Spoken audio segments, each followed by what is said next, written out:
Every day we recharge our phones, but we forget to recharge ourselves. Let's just say we slept well the night before, which means we start our day with 100% charge.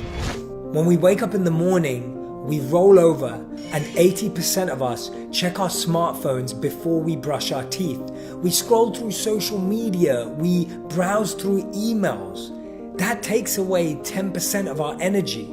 Let's say we now have 90% charge left.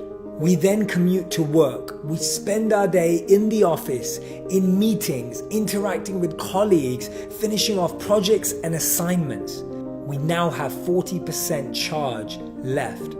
On the way home, we commute through traffic or on the train, and that takes away another, let's say 10%.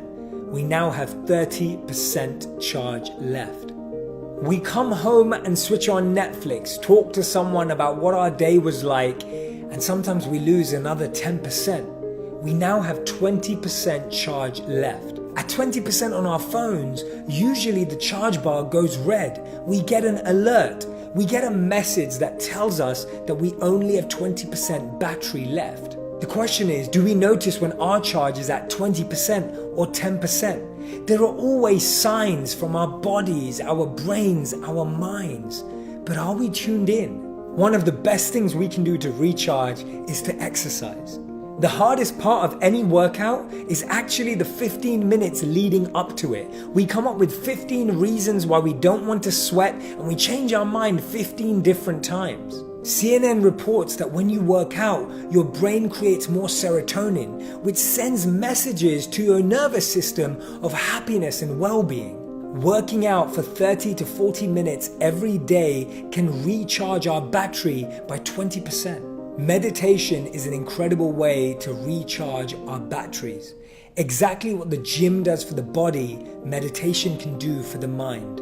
Meditation gives us downtime. Physically, mentally, emotionally, and spiritually.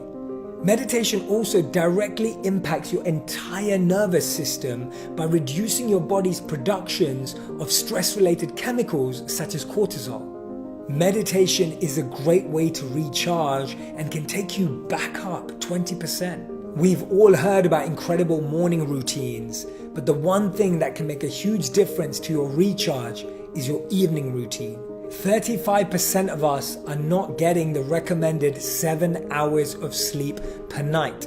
Remember, every body and mind is different.